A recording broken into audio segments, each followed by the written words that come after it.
Honda's CBR 650F has been one of the only choices available to you if you're looking for a fully fed motorcycle with a 4-cylinder engine at a reasonable price point and from a Japanese manufacturer.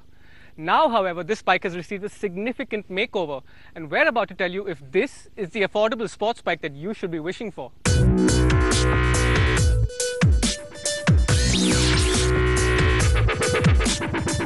The CBR 650F's design remains true to the original, but there are a number of revisions all around. For starters, the headlamp is now full LED. And Honda has also given the fairing smaller side panels. This shows off more of the engine cases, which now get a bronze finish inspired by the new Fireblade. Towards the rear, you'll notice that the swing arm gets a new blacked out finish, and that the simple yet handsome rectangular LED tail lamp now uses a clear lens. The otherwise traditional CBR 650F design highlights continue with a gap in the right side fairing that allows a glimpse at the neatly arranged 4 exhaust header pipes. There's also the clever wheel-mounted front disc brakes, which removes the need for a separate disc carrier. This not only results in a cleaner look, but it also offers the added benefit of lower unsprung mass. Overall, fit and finish is excellent and just what you'd expect from a Honda big bike. Switchgear is also top quality, but the placement of the indicator and horn buttons will take some getting used to, and they don't fall naturally to hand. The full LED headlamp meanwhile offers only average levels of lighting, and the split digital meters carried over from the previous bike feel too simple for the application, and we miss having a gear position indicator. The CBR continues to cut a familiar shape with handsome proportions all around. But the smaller new LED headlamp has brought a fresh air of aggression to the face that looks especially good in this shade of matte metallic black. Along with the mild visual updates, Honda also lowered the clip-ons a bit for a more sporty riding experience. The result is a more committed riding position than the likes of the Kawasaki Ninja 650, but still far more comfortable than a full-on Supersport. The seating position does a great job of balancing sport and tour while retaining a friendly and accessible seat height. This is the kind of riding position that can keep the rider involved when he's in the mood, but also encourages all-day long-distance touring.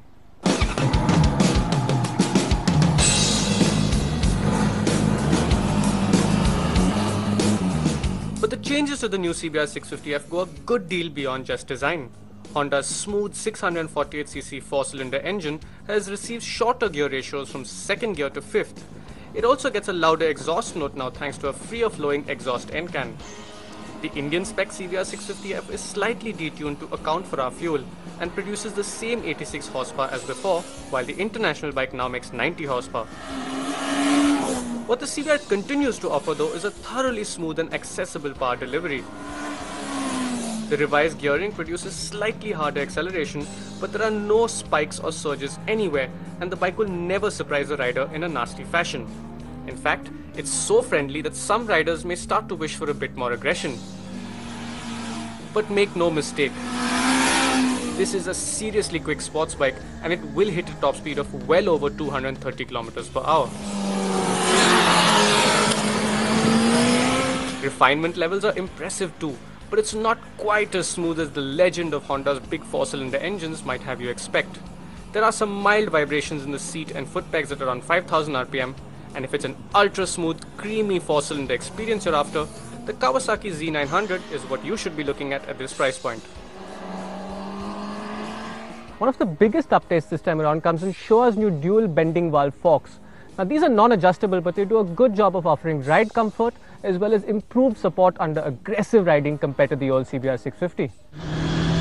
The improvement from the new front forks is tangible. The bike feels better sprung and the improvements in damping performance are considerable. Ride quality is quite supple for a sports bike and rough surfaces are handled reasonably well. However, the handling manners perfectly match the sweet nature of the engine, and the CBR 650F never puts a foot wrong. Outright stability is unshakable and the bike is a very encouraging handler without feeling overly agile or reactive.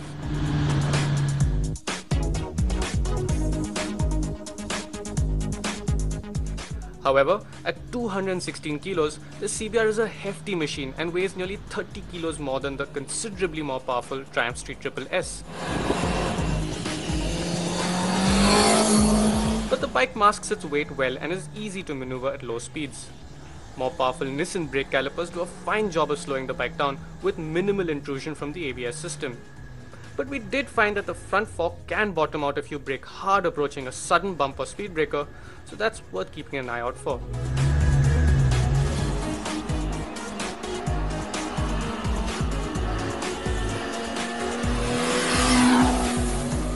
The CBR 650F is a reasonably simple motorcycle, and it doesn't offer any advanced electronic rider aids like traction control or rider modes, but its sweet nature means you won't really miss having them.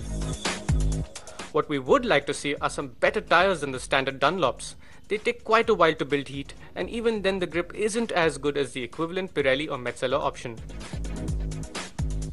The previous CBR 650F was always an expensive bike, but Honda has done well to launch what is a significantly improved product at the same price as the old one. Nevertheless, the Kawasaki Z900 continues to offer much more performance for a similar price, much as the old Z800 did with the previous CBR 650F. On the plus side, Honda's spares and service costs are surprisingly affordable compared to the competition, and you can even extend the warranty to 5 years for just Rs 2,500. To sum up, the new CBR 650F offers much of the same experience as before, but with appreciable improvements all around.